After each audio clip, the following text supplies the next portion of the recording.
Jaya Radha Madhava Kunja Bihari Jaya Radha Madhava Kunja Bihari Radha Madhava Kunja Bihari Radha Madhava Kunja Bihari Gopijana Ballabha Girivardhari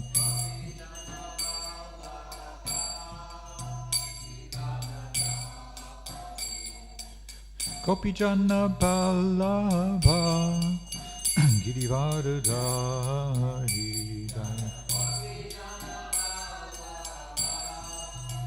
Girivardhari Yashodanandana Braja Jana Ranjana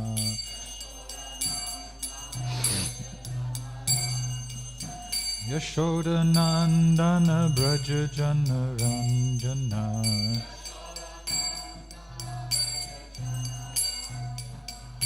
Yamunatira Vanachari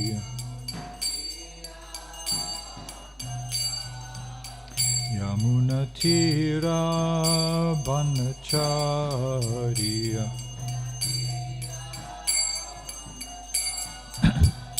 Jaya Radha Madhava Kunja Bihari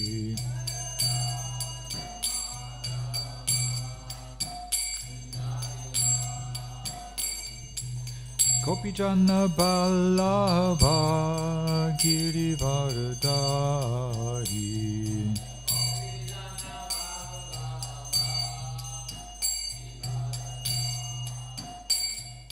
Gopijana Ballabha Girivardhari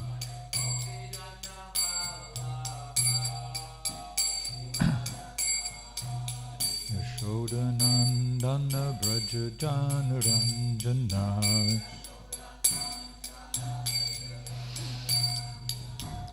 Yashodanandana Braja Jana Ranjana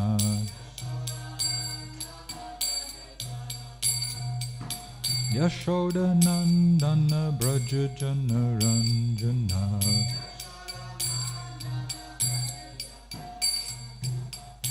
Jamunatira Banachari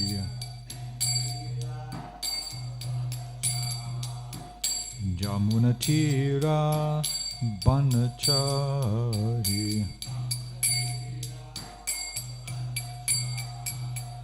Jaya Radha Madhava Kunja Bihari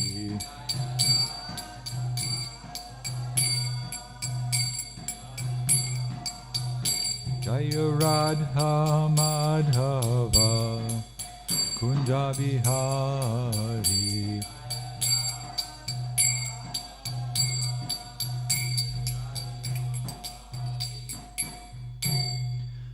Jayom Vishnupad Paramahamsa Palayavajaktaya Sutara Satashi Shrimadi's Divine Grace of Boy Charanaravinda Bhakti Vedanta Swami Srila Prabhupada Ki Nanta Koti Vaishnava Vrinda Ki Namacharya Srila Haridas Thakur Ki Prem Sigaho Shri Krishna Chaitanya Prabhu Nityananda Shri Advaita Gadadha Shiva Sadi Gaura Bhakta Vrinda Ki Shri Shri Radha Krishna Gopa Gopinath Shamakund Radhakund Giri Govardhana Ki Vrindavan Dhama Ki Mayapur Navadvip Dhama Ki Ganga Mai Ki Jamuna Mai Ki Bhakti Devi Ki Tulsi Maharani Ki Gaura Premanandi.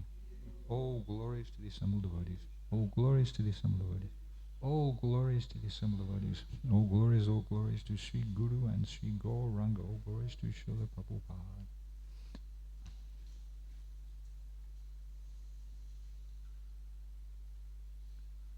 Om Namo Bhagavate Vasudevaya. Om Namo Bhagavate Vasudevaya.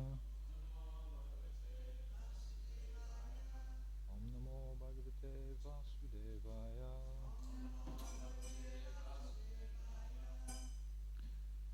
Srimad Bhagavatam, 3rd canto, chapter 13, the appearance of Lord Varaha, text number 29. Savajra kutanga nipatavega vishirna kukshi stanayan udanvan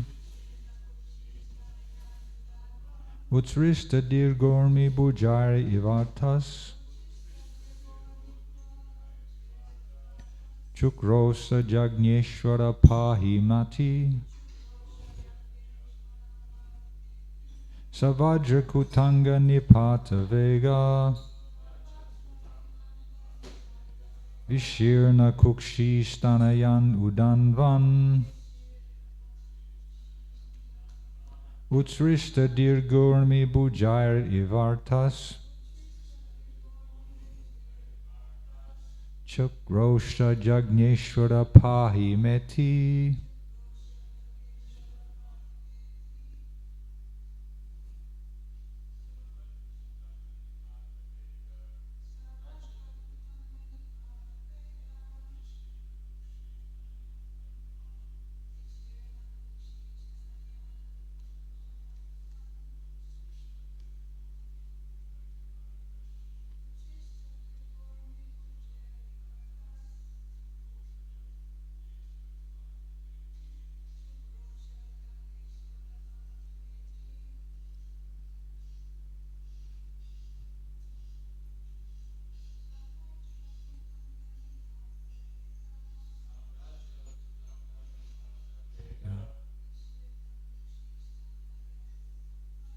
Vishirna kukshi stanayan udanvan utrista dirgurmi bujair ivartas chukrosa jagneshwara pahi meti.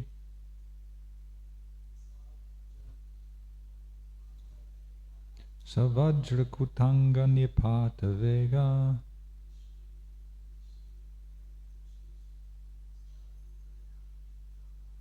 vishirna kukshi stanayan udanvan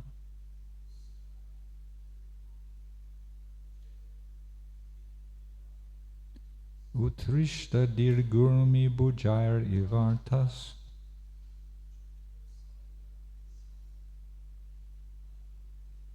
chukrosa jagneshwara pahi meti. Saha, that Vajrakuta Anga, body like a great mountain. Nipata Vega, the force of diving. Vishirna, bifurcating. Kukshihi, the middle portion. Stanayan, resounding like. Udanvan, the ocean. Utsrista, creating. Dirga, high. Urmi, waves. Bujahi, by the arms. Iva artaha, like a distressed person. Chukrosha, prayed loudly. Jagya Ishvaraha, O Master of all sacrifices. Pahi, please protect. Ma, unto me. Iti, thus. There are quite a few short purports describing Lord Bore and his condensed pastimes, and then 4 chapters later, chapters 17, 18 and 19 go into quite detailed descriptions of the interaction between Lord Bore and Hiranyaksha. So I'll just make little comments and then get to a major purport later on. So translation and purport to text 29. Diving into the water like a giant mountain, Lord Bore divided the middle of the ocean, and 2 high waves appeared as the arms of the ocean, which cried loudly as if praying to the Lord, O Lord of all sacrifices, please do not cut me in two. Kindly give me protection. Or even the great ocean was perturbed by the falling of the mountain-like body of the transcendental boar, and it appeared to be frightened, as if death were imminent. It appeared to be frightened. The ocean is crying out, don't cut me in two. When we go swimming in the river, we jump from a height, and the success of a good jump is if you make a big bomb and water splashes out all over the place and makes a big sound. But the water, in this case, is responding, don't divide me in two, because here we have a mountain-like object, person, entering into the water and threatening to divide the ocean.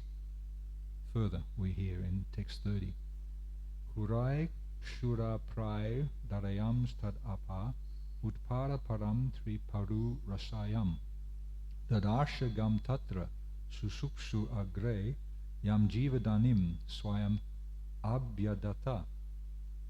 Lord Boar penetrated the water with his hooves, which were like sharp arrows, and found the limits of the ocean, although it was unlimited.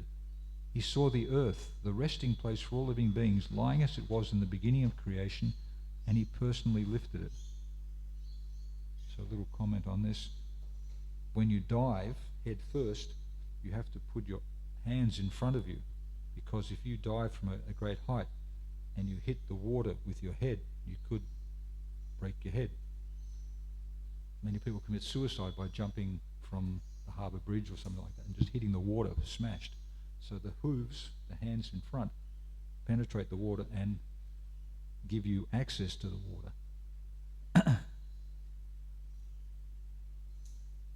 The limits of the ocean, found the limits of the ocean, although it was unlimited.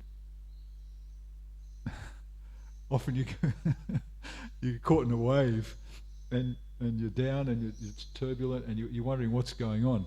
You don't know which way is up or which way is down. It's just water. So also the ocean, if you get out on the ocean in a little boat, it's just you, this tiny little, separating you from this vast, who knows, and they're apparently there are 3 kilometre deep areas of the ocean, and down there's other planets where the Nagas live. It's another whole realm, so the unlimited ocean. So, but Lord Boar found the limits. In other words, he found an edge, and it was here that the earth was resting, lying as it was in the beginning of creation.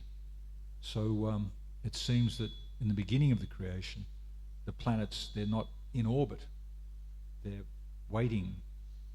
They're just there. So now, there's a bit of a description in the purport about different interpretations of where this limit of the ocean is. Purport.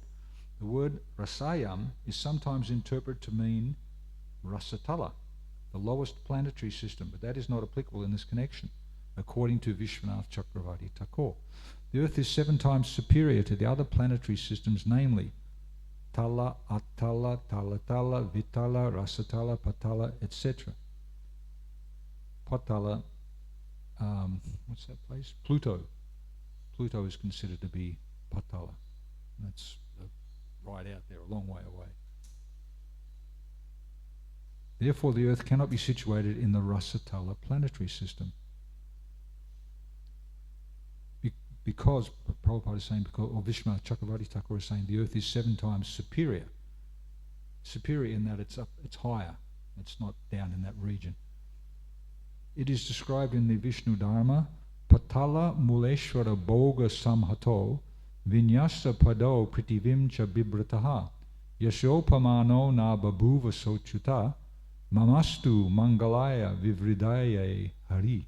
Therefore the Lord found the earth on the bottom of the Garbhodak ocean, where the planets rest during the devastation at the end of the Brahma's day.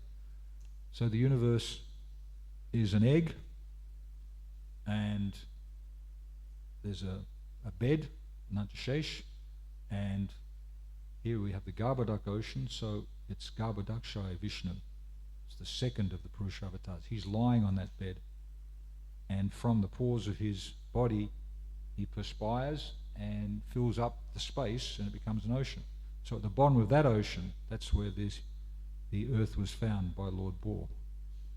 The other planets, they're floating above the ocean.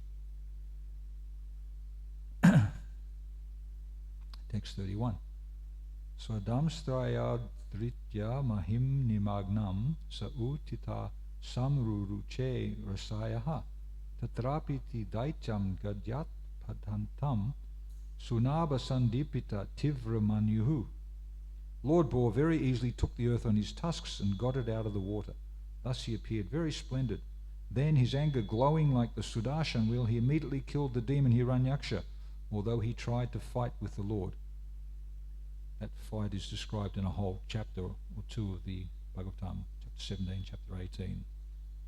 Lots of fisticuffs and blows, and it's very exciting, blood-curdling, and at the end, Lord Bohr, Hiranyaksha realizes he's about to be defeated, so he creates all mystic, and then it doesn't work, so he tries to embrace Lord Bohr, squeeze him, crush him, hug, body, bear hug, and then eventually the Lord Bohr just slaps him at the root of his, and he falls down dead. Before that, there's a lot of challenging and biting the lips and cursing, and there's a lot of, come on, I'll beat you. So it's a nice chapter, but I'm not going to go into that here, just a foretaste. Purport. According to Srila Jiva Goswami, the Vedic literature describes the incarnation of Lord Varaha Bohr in two different devastations, namely the Chakshusha devastation and the Swayambhuva devastation. This particular appearance of the Bohr incarnation actually took place in the Swayambhuva devastation, when all planets other than the higher ones, Jana, Maha and Satya, merged in the water of devastation. This particular incarnation of the Bohr was seen by the inhabitants of the planets mentioned above. Srila Vishnu Chakravarti suggests that the sage Maitreya amalgamated both the Bohr incarnations in different devastations and summarized them in his description to Vidura. This Bohr in the Swayambhuva devastation is known as Sveta Varaha because of his colour. There's two different Bohr incarnations, different times, separated by a Manvantara. How long is a Manvantara? How what? A day of Manu. I think a lifetime of Manu. How many Manus are in there in the day of Lord Brahma? 14, right. So any calculations? Yeah. So anyway, there's a big gap between this appearance of Lord Varaha and another one. Here is in the Swayambhuva Manvata, the Sveta Varaha, Chakshusha devastation, Manvata, it's Nila Varaha. What does Nila mean? Blue. So it indicates the colour of Lord Varaha. He's bluish in the Chakshusha, and in the Swayambhuva he's whitish, Sweta. And what his function is, he appears as a boar because if something gets stuck in the mud, you need implements to get it out. It's not just like you find a gold nugget there, you have to push the earth off and you have to dig around and you have to expose it. So the boar is perfectly equipped with a snout and with even tusks. So in the form of the boar, he picks up the earth, picks it up, balances it between his tusks, and then rises up to the top of the ocean where he meets with Hiranyaksha. Text 32. Jagana rundanam ashahaya vikramam salilayebhyam mrigarad ivambasi tadrakta pankankita ganda tundo yata gajendro jagatim vibindan. No purport for this one. Thereupon Lord Bohr killed the demon within the water, just as a lion kills an elephant. The cheeks and tongue of the Lord became smeared with the blood of the demon. just as an elephant becomes reddish from digging in the purple earth. So this is a vivid description of the appearance of the face, the cheeks and the tongue of Lord Boar, smeared with the blood. A battle, if you want to gain a good wife, there's different ways, but one of them is a Rakshasa wedding. We have to fight with the other princes, and then you take the blood from the defeated prince and you make the kumkum mark on your bride. If you don't do that, then you're a wuz. You have to be able to demonstrate your prowess. So Lord Boar, he's showing off in front of all of the audience, the residents, the Mahajana and such. Look, and his face is being described to be like an elephant. When an elephant goes and digs in the purple earth, then it becomes reddish. A reddish, purple, blue, there's similar colours. There's a big exposed area down near Govardhana down there of reddish earth. And I used to see the bulls in there scratching themselves, scratching their heads, and they then got a reddish ochre appearance. So this is the description of the appearance of Lord Boar, with his tongue and his cheeks smeared with the blood of the demon. Was it Bhima? He also demonstrated a gruesome pastime with Dushashan. He promised that he would kill him and drink his blood. So he killed the demon, and then he took the body and he held it up, and the blood trickled down over his face. He didn't drink it. He was just decorated himself with the blood. Text 33. Tamala nilam sitadanta kotya shmam utkshipantam gajalilayanga pragjaya badanjalayo nuvarkai virinchi mukya upatsasu isham. Then the Lord, playing like an elephant, suspended the earth on the edge of his curved white tusks. He assumed a bluish complexion like that of a tamal tree, and thus the sages, headed by Brahma, could understand him to be the Supreme Personality of Godhead and offered respectful obeisances unto the Lord.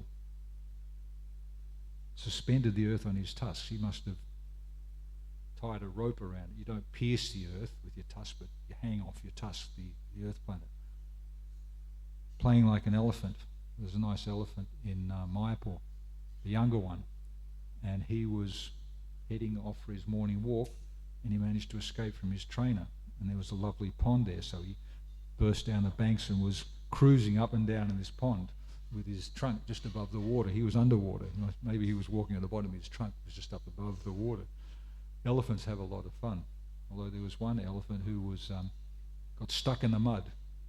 We were at home and suddenly everybody was saying, Hati Ganga, Hati Ganga. The elephant was at the Ganga, and he was stuck up the top of his thigh in this quicksand type mud. And everybody was trying to dig him out, and he was exhausted trying to get himself out as well. Eventually they got a boat, and they tied him by a rope to the boat, and they dragged him out towards the Ganga, and they had to find a place where they could let the elephant out. They found a gut. It was about a couple of kilometres down, so he'd taken on a lot of water. He was floating with his trunk above his snorkel to keep the water going in. Elephants. They're a lot of fun. And you see them performing in circuses and stuff like that. And there's the stories of elephants who were on a parade, and one elephant got loose and broke through the crowd and saw a man and picked him up and killed him. He was his previous trainer 50 years ago. What do they say? Memory like an elephant. So he remembered, he recognised his trainer, and he killed him. Text number 34. Rishaya uchu jitam te jita jagya bhavana trayim tanum swam paridun vate namaha yadroma garteshu niliyur adayas tasmai namakarana shukaraya te. Translation. All the sages uttered with great respect, O unconquerable enjoyer of all sacrifices, all glories and all victories unto you. You are moving in your form of the personified Vedas, and in the hair holes of your body the oceans have submerged. For certain reasons, to uplift the earth, you have now assumed the form of a boar. So here's the beginning of some prayers by the sages. The sages, when they first saw Lord Boar, he was expanding, he was flying, and he was slashing his tail, and you know, when a dog goes for a swim, it gets out of the water and it shakes, and all of the hair, all of the water comes off the body. So Lord Boar did that, and they got sprinkled with the water. But then they heard the roaring of the boar, and they realised this is the Supreme Personality of Godhead, so they immediately started offering prayers. They weren't frightened. We see the little pigs, the pink pig. You go to India, you see the pink pigs turn black because they've been wallowing in the sewer. This is, Lord Boar probably took on an even more frightful form. Like in Poland, you get to a place called Świnoujście, the swine. That's where you find a lot of swine, and they're gruesome, wild pigs, really gruesome. When you do, they're dangerous. They're wombats are big, but these things are twice as big as wombats. A big wombat. And in Jagya, it's considered auspicious. You need some earth. Most auspicious earth is the earth where the pig has been digging. You find some of that earth and you use it.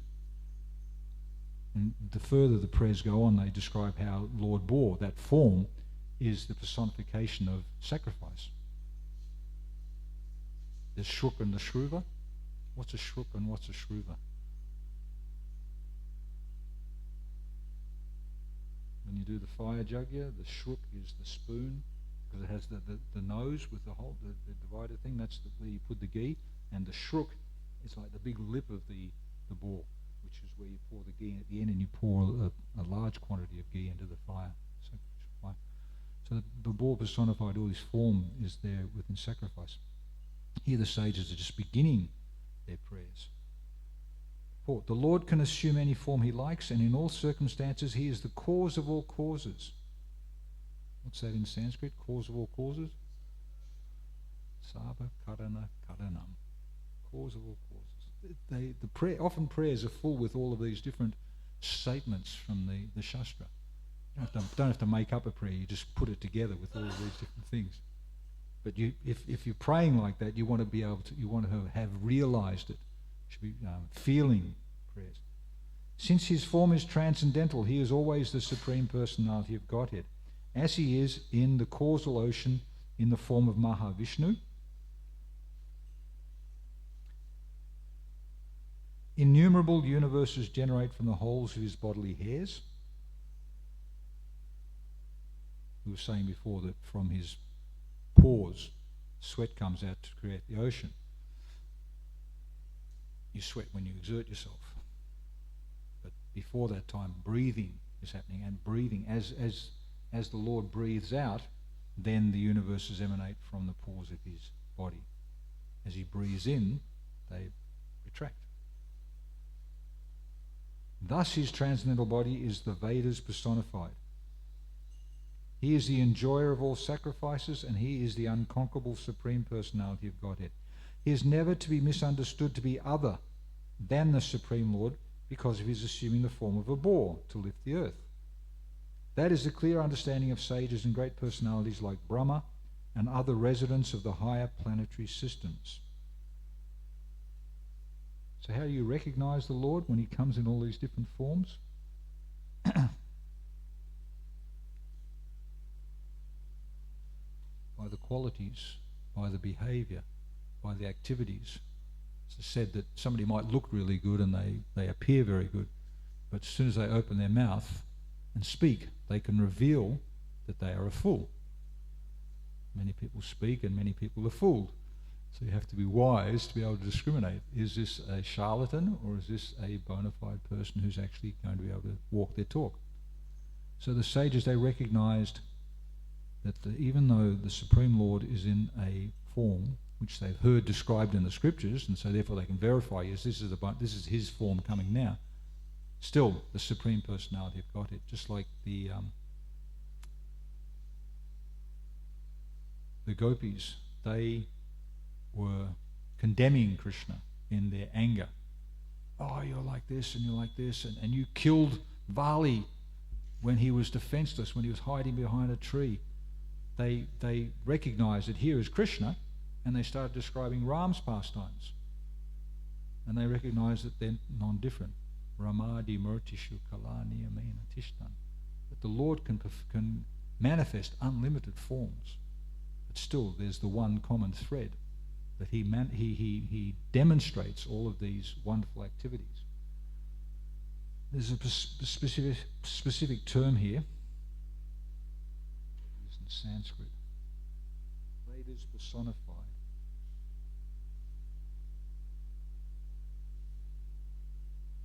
There's no Sanskrit for it. Oh, personified Veda. Trayim.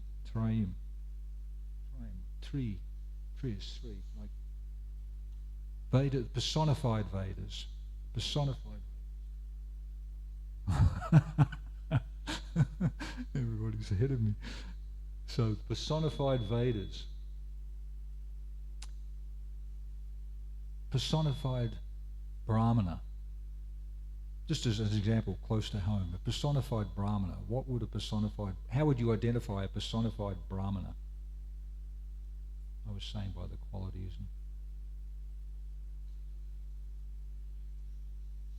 Their activities. Brahma, Kama, Svabhavajam. Yeah? So the qualities they employ. Samo, Dhamma, Tapa, Sochjam, Shanti, Ajavam, Evacha. So they display these qualities. Then a personified Veda, because the Brahmanas are described, considered to be the personified Vedas. They perform activities and they personify the Veda. What's the purpose of the Veda? Krishna describes in the 15th chapter of the Bhagavad Gita very clearly the Veda. Sarasya chaham hridi sani vishto mata smriti jnanam apohanam cha vedais cha saver aham eva vidya vedanta krid veda vid eva chaham. Krishna says that I am the Vedas. By all the Vedas am I to be known. So we can know about the Lord by studying the Vedas. To some extent. Advaitam, Achutam, Anadim, Anantarupam, Adyam, Purana, Purusham, Navayovanam cha. It's the third line. Vedeshu Dulabam, Adulabam, Dulabam. Dulabam means very difficult. So it's difficult to understand the Lord from the Vedas. There's a chapter in the Bhagavatam, Personified Vedas, prayers of the personified Vedas. And in that chapter, it's based on one of the questions. A lot of the Bhagavatam is a discussion, ask a question from a personality, and they say, well, there was a similar discussion happening previously, and that was a discussion repeated of this discussion. So you rehash the same things, but you understand this is relevant. So the prayers of the personified Vedas, they describe it at the start. There's a question. Maharaj Pariksit. How can words, which are sound vibrations coming from the material realm, describe the supreme absolute truth, who's spiritual, transcendental? Krishna. You see Krishna? Rama. Can you see Rama? Just by the words, can you feel him? Sometimes. It's the answer of the personified Vedas is that when those sound vibrations are imbued with Krishna's potency, the chit potency. What's the chit potency? Bliss, Sat Chit Ananda. Knowledge, yeah. Sat, what's Sat? These guys, what's Sat? These Chit is knowledge. This is the qualities of the Lord. He's Sat Chit Ananda Vigraha. Gone through two of the three. Sat, eternal. Eternal. Sat, eternal. Sat Chit Ananda. So these are the potencies. This is the nature of the Spirit, nature of the Lord. Sat Chit Ananda Vigraha. And we have the same qualities. We are also Sat Chit Ananda. in minute quantity. So Sat, the eternality, the knowledge potency, and the bliss potency. So when the words are invested with the Chit potency, then they, just like sometimes you're chanting Hare Krishna, and you're wondering, well, okay, it's interesting kirtan, what's happening? What's going on? Is Hare Krishna, and you just chant. But sometimes you can't help yourself. You're just overwhelmed with bliss and ecstasy because the holy name, and you start dancing, and you just can't. You just get into another realm. The Chit potency. That's one explanation. Another explanation is the mercy of the Lord. So you can see the difference between words which are invested with potency and words which are empty. For full-speech words, then they've probably got the achit potency, the ignorance potency invested in them. So the personified Vedas can describe the Supreme Personality of Godhead, that when somebody is pure enough to perceive that, a Brahmana by name only is just a beginning. There's Brahma Bandhus.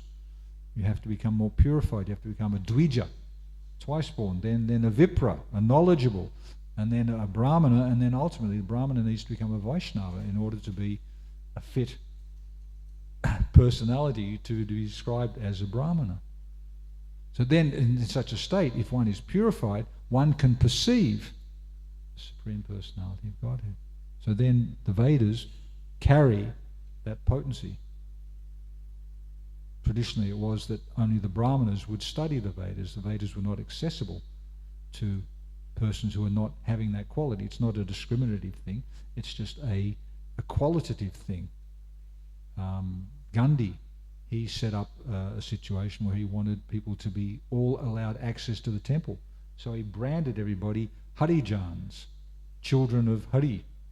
So therefore everybody was allowed. But that means anybody, every Tom, Dick and Harry, can come into the temple and contaminate the atmosphere. The temple should be a sanctified place. Here, by chanting Hare Krishna, we get rapidly elevated. We get brought up to the standard, because it's said that if one chants Hare Krishna, it indicates that one has already performed all sacrifices, all austerities, and one is achieving the ultimate end of the Vedic understanding, to glorify the Lord.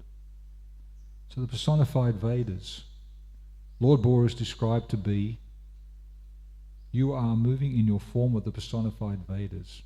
So he's demonstrating certain qualities, certain abilities, personified Vedas. The Vedas are there to uplift the conditioned souls. Vyasadeva compiled the Vedas because people needed knowledge.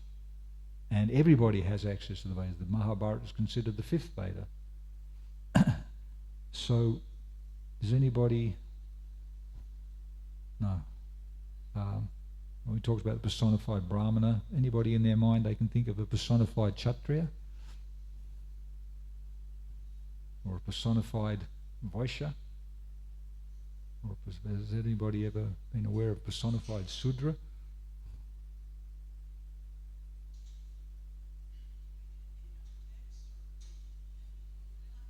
Either, whichever. Personified Chandas, yeah.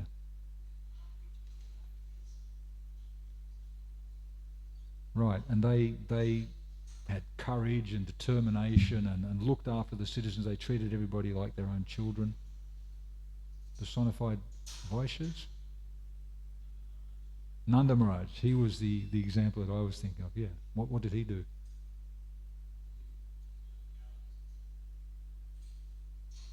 What happens if you take care of the cows? Milk, ghee, butter, pastimes, and festivals, and you... Yeah.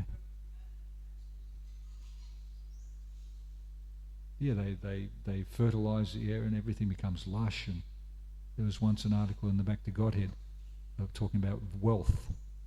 And there was a question raised. If you had unlimited gold or unlimited dung, which would be more preferable? Which would make you be considered to be more wealthy? Unlimited gold, unlimited dung. Dung. Can you explain?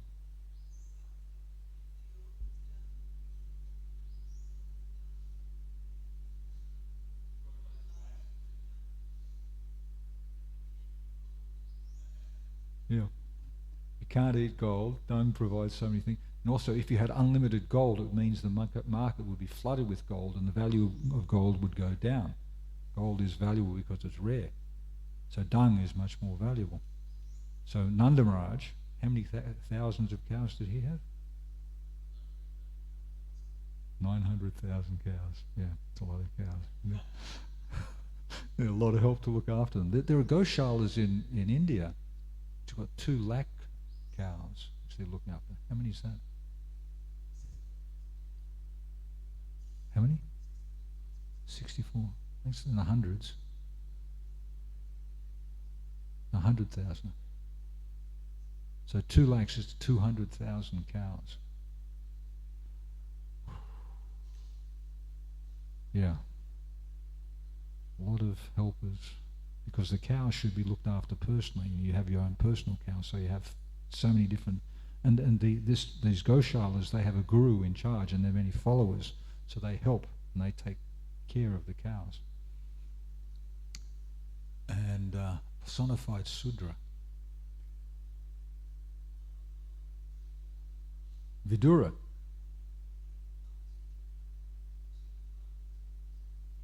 He was born, that's right, yeah.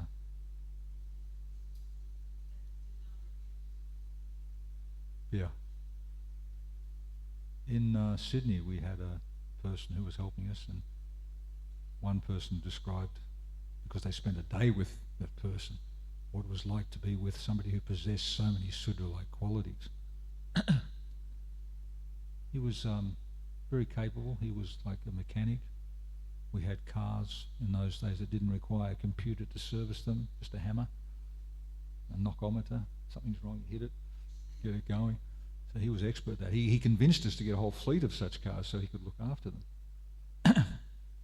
And he was favourable to the devotees, and he had smarts. He could discriminate that on a Codicy he could only drink vodka, not beer, because beer is made with grains.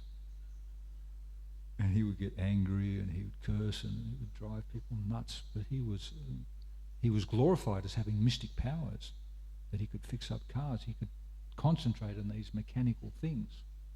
So Sudra with qualities, and one of the major qualities of the Sudra is that they serve. All of the different Brahmana, Kshatriya, Vaishya, Sudras, they should serve. But the main quality, the only quality that's exemplary, that's described of the Sudra, is that they offer their service to the higher caste.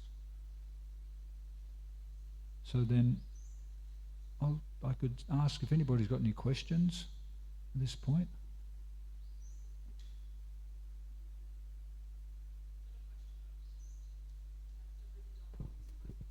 Okay, turn it on. Yeah.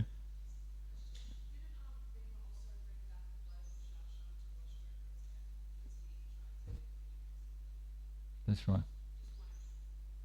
Yeah. That was his promise, that you would be able to bathe standing on his head and wash your hair in the blood. Yeah. These are powerful people. Why is the universe shaped like an egg?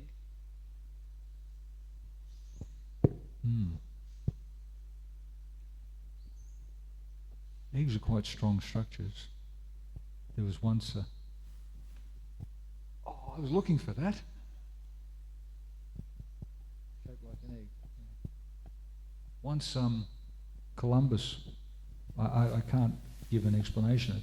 It's a structure. There's many structures that are perfect, like a banana. Why does a banana have a skin like that? So it's protected, it ripens, flavour, everything like that. So the egg is a perfect structure. Columbus was once asked, he was making a claim, he discovered America. He was looking for the West Indies, he was looking for India. He wanted to find the spice route because that was very valuable. Saffron is more valuable, and cardamom more valuable than gold. Like the dung provides food stuff. So the egg, he was asked, so you reckon you discovered America, so what's so special about that? America was always there and there were people there. And So then he said, see this egg? Make it balance, make it stand up. So the challenger took the egg and was moving around. It wouldn't stand up. He said, I can't do it. What's? You show me. You show me how to do it. So he took the egg and he smashed the bottom a little bit and made a flat platform and stood it up. And then the questioner said, "Oh, that's easy. So what? What's so special about that?" He said, "Yes, but I did it. I was the first one who did it." So to discover about the egg and what came first, the chicken or the egg, the medical scientists, they've got these special things which they can look at, and then once they've seen something, they think, "Oh, this is the reality." The question, what comes first, the blood vessels or the blood? So they look and they see that in the fetus, they come simultaneously. As the blood vessel manifests, the blood is there within the blood vessels. So you can get an answer, but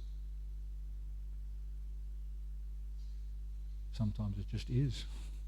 So it's a powerful, strong structure. Good question.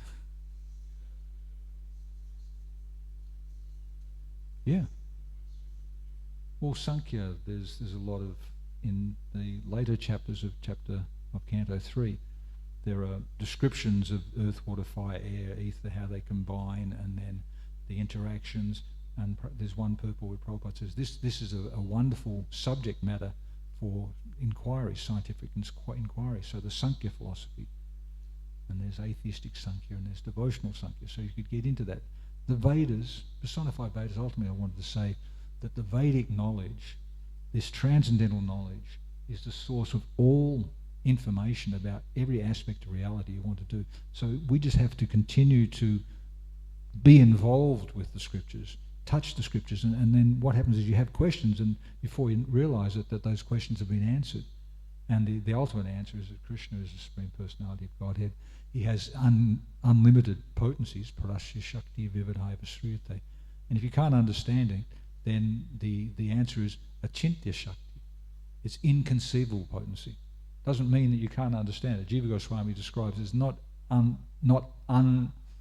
it's not inconceivable. It's just it requires access to the Vedas to be able to unravel. And in our tiny brains, where we need help. So the Vedas personified, that's our access. When we have a thought, there's a system of checks and balances. Guru, Sadhu, and Shastra. They all depend upon the Shastra.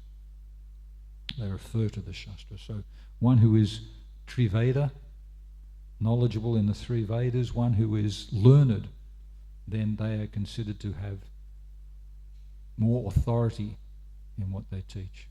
So we need to get a taste for hearing regularly. We can't read, we can't understand, we should hear and just be involved. And when you prepare a class or when you go to a class, you can look in the head what's going to be spoken. You can contemplate because it stimulates you. Smriti, there's the Shruti, the Upanishads, and the Smriti is what has been transmitted to the sages, so they write it down. And they present their realization of the Shastra is not interpreted but constantly being refreshed. Sukadev, Sukha. You have a mango and you get a mango, and if the parrot has pecked the skin of the mango, then the mango has become sweeter. So the speaking of the sages sweetens the devotees. They make it more accessible, they make it more common, regular, related to the audience. So that's the Vedas. It's an interactive thing. It's the personified form of the Lord, our connection with the Lord through the scriptures.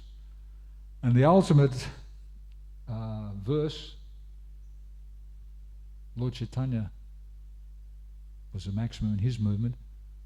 I think it's from the Brihat Aranyaka Upanishad, so it's Shruti. Harinama, Harinama, Harinama eva kevalam kalo nasteva, nasteva, nasteva gatir nitaha. There's no other way. There's no other way. There's no other way of understanding except for the holy name, the holy name, the holy name of the Lord. So that's not where we stop, that's where we start. That's the beginning, the middle and the end. And along the middle, we'll discover the Vedas, discover these wonderful descriptions of another reality far beyond our conception. But it's real.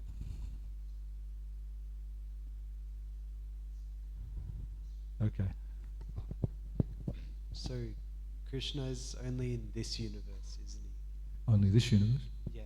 Is Krishna only in this universe? Krishna, he's in this universe for now, performing his pastimes, and when he's finished, his pastimes start again in another universe.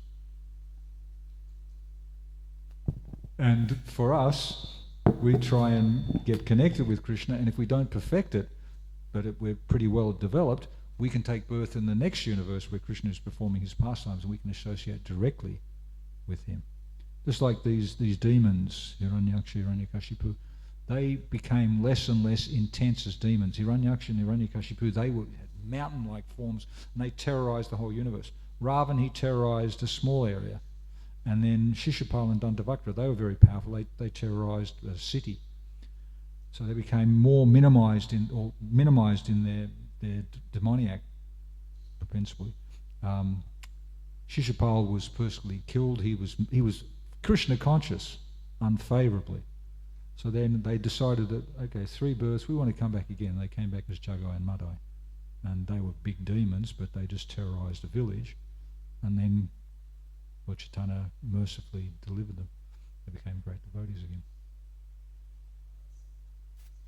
Sure. Is all your universes in the same yuga, or is it separate for each universe? Does each yuga, is it full of different universes? Is that what you're saying? Say for this universe, is this universe and another universe in a different yuga, or is it for the whole creation? Oh, you mean at the same time? Yeah. They say multiple universes.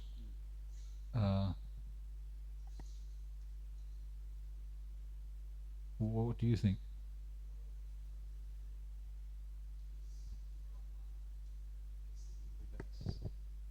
At a different time. So say another universe, Brahma would make a universe at that time, and another universe Brahma would make it at that time. So Well, you're thinking there's only one Brahma.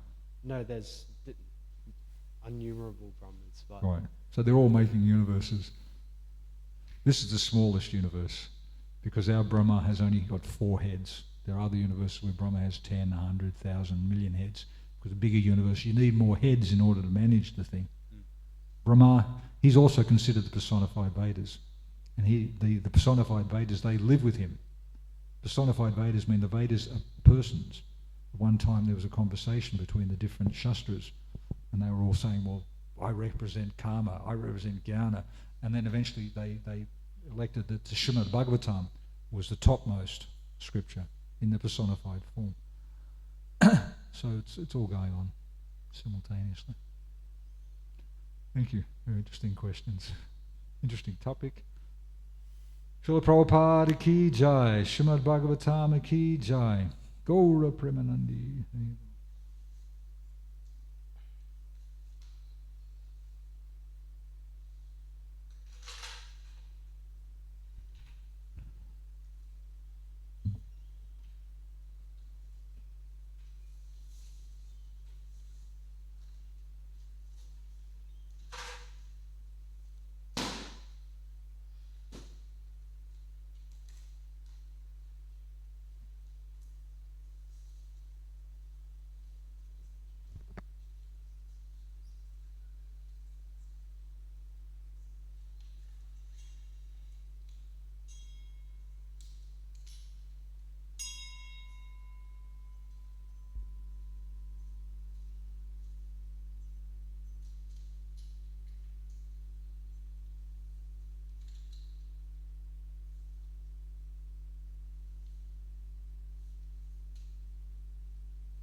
paperata nahi ko punnero less. This is a song sung by Bhaktivinoda Thakur in Vaishnava humbleness. A Vaishnava is always meek and humble. So he is describing the life of the people in general, taking himself to be one of them. The people in general are like the description given here. He says that my life is always engaged in sinful activities. And if you try to find out, you will not find even a trace of pious activities, only full of sinful activities. And I am always inclined to give trouble to other living entities. That is my business. I want to see that others are suffering and I enjoy. Nijo sukha lagi pape nahi dori. For my personal sense gratification, I do not care for any sinful activities. That means I accept any kind of sinful activity if it is satisfactory to my senses. Dayahin sarthako. I am not at all merciful and only I see to my personal interest. Parasukhe dukhi. As such, when others are suffering, I become very happy. And always talking lies, sada mithavas. Even for ordinary things, I am accustomed to speak lies. Para dukkha sukhaka. And if one is suffering, that is very pleasant to me. Asesha kamana ridimajamo.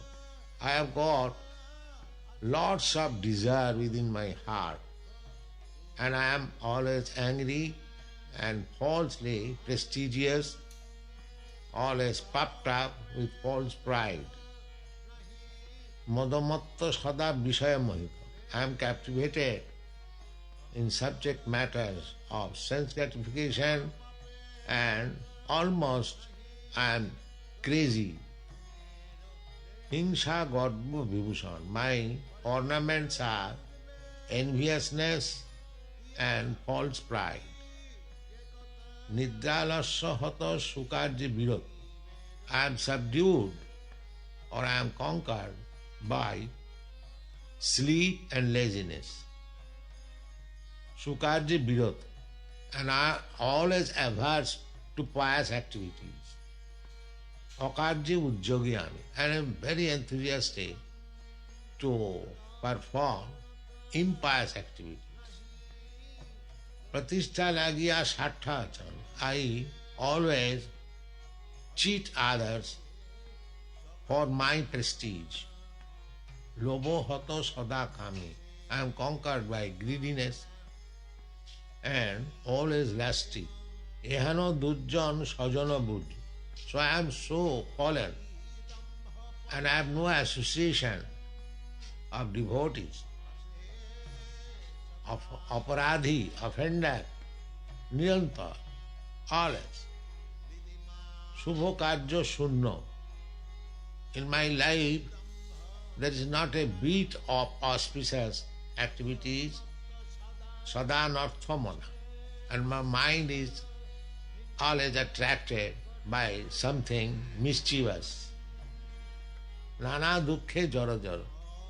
Therefore, at the fag end of my life, I am almost invaried by all such sufferings. Bardhakya ekhon upaya bihin. In my old age, I have no other alternative now. Tate dino akinchan. Therefore, by force, I have now become very humble and meek. Bhakti Vinod Prabhura Charane. Thus Bhaktivinoda Thakur is offering his statement of life's activities at the lotus feet of the Supreme Lord.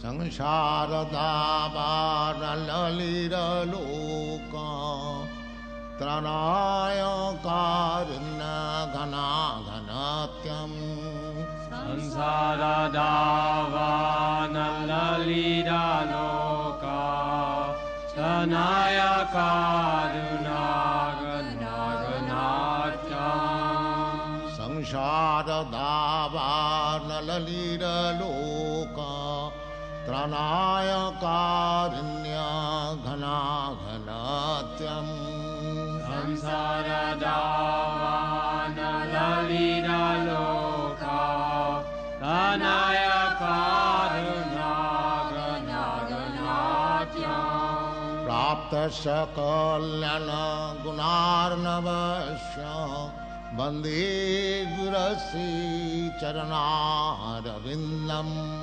Praptasya kalyana gunanavasya Vande Gurasi Charanaravinda Prapta sakalyana gunarnavasya Bande Gurasi Charanarvindam Praptasya kalyana gunanavasya Vande Gurasi Charanaravinda Mahaprabhu Kirtananita Gita Vaditramadyan Manasorasena Mahaprabhu Kirtananita Gita Vaditramadyan Manasorasena Mahaprabhu Kirtananita Gita Vaditramadyan Manasorasena Mahaprabhu Kirtananita Gita Vaditramadyan Manasorasena Romanchakam pasu taranga bhaju Bande Gurasri Charanarvindam Romanchakam pasu taranga bhajo Vande Gurasri Charanarvindam Romanchakam pasu taranga bhaju Bande Gurasri Charanarvindam Romanchakam pasu taranga bhajo Vande Gurasri Charanarvindam Vigraharadhana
Guru Sri Charanarvindam Saptasyakayana Gunana Bhajya Vande Guru Sri Charanarvindam Saptasyakayana Gunarnavadya Vande Guru Sri Charanarvindam Saptasyakayana Gunana Bhajya Vande Guru Sri Charanarvindam Chaturvidhasi Bhagavat Prasada Sadvarna Triptan Hari Bhakta Sangha Chaturvidhasi Bhagavat Prasada Saranatitan Hari Bhakta Sangha Chaturvidhasi Bhagavat Prasada Sadvarna Triptan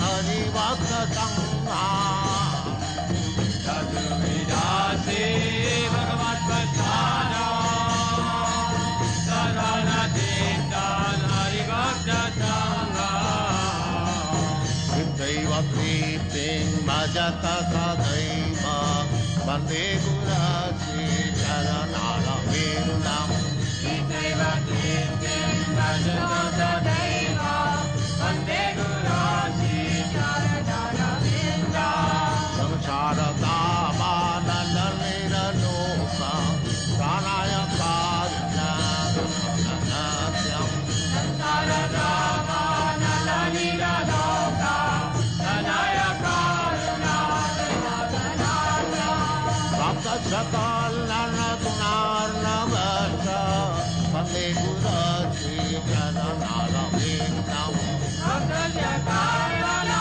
Gunana Bhajya Vande Guru Sri Charanarvindam Radhika Madhavaya Rapara Madhujalila Narupananda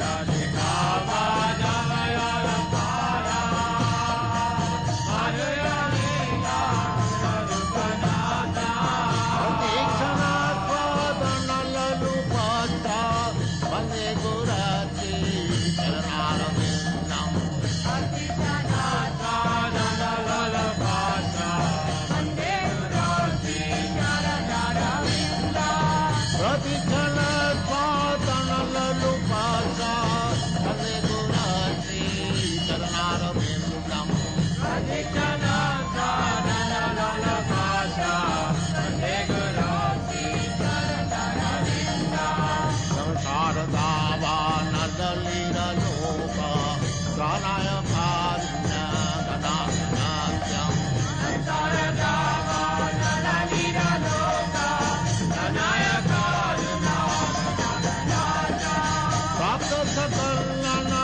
Gunarnavasha Vande Guru Sri Charanarvindam Saptasyakayana Gunana Bhajya Vande Guru Sri Charanarvindam Nikunja Jonara Pijay Siddhai Jajali Vijasira Petramiya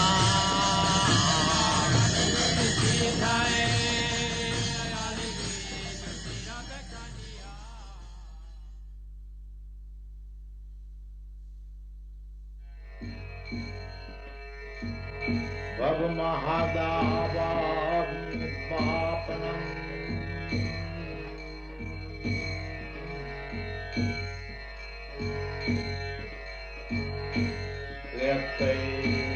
Ravachandras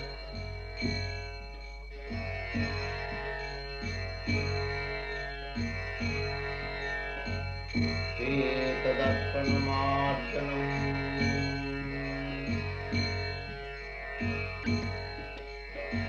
Bhava Mahadava Nibbapanam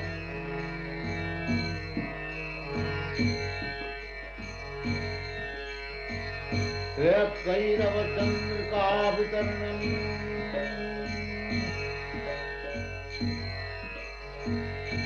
Vidyabhadhujivanam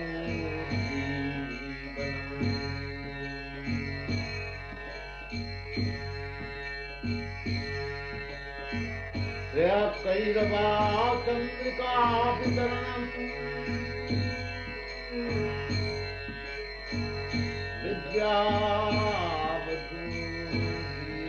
विद्यावधूजीवनम्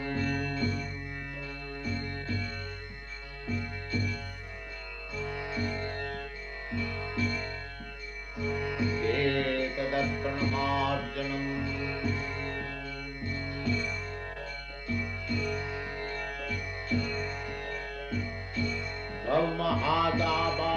महादावाग्निपापनम्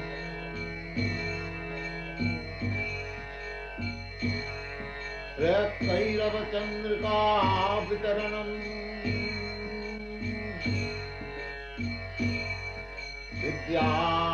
विद्यावधूजीवनम्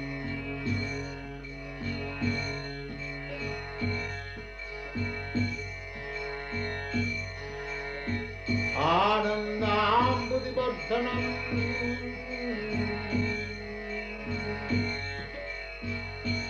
प्रतिपदम् पूर्णामृतास्वादनम् परं विजयते श्रीकृष्णसङ्कीर्तनम्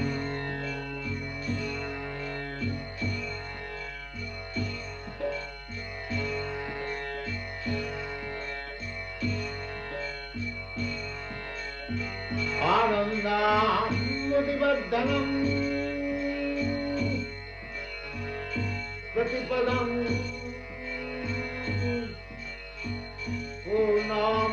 पूर्णामृतास्वादनम्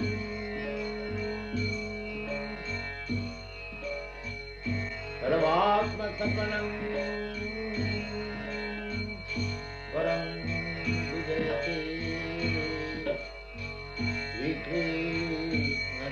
श्रीकृष्णसङ्कीर्तनम्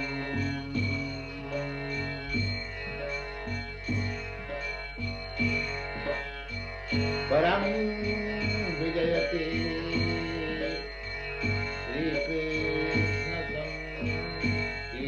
श्रीकृष्णसङ्कीर्तनम्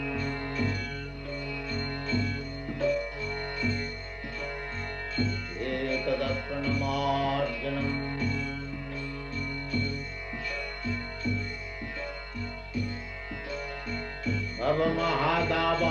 भवमहादावाग्निपापनम्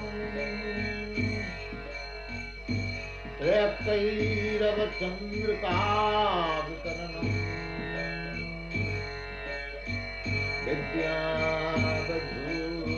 विद्यावधूजीवनम्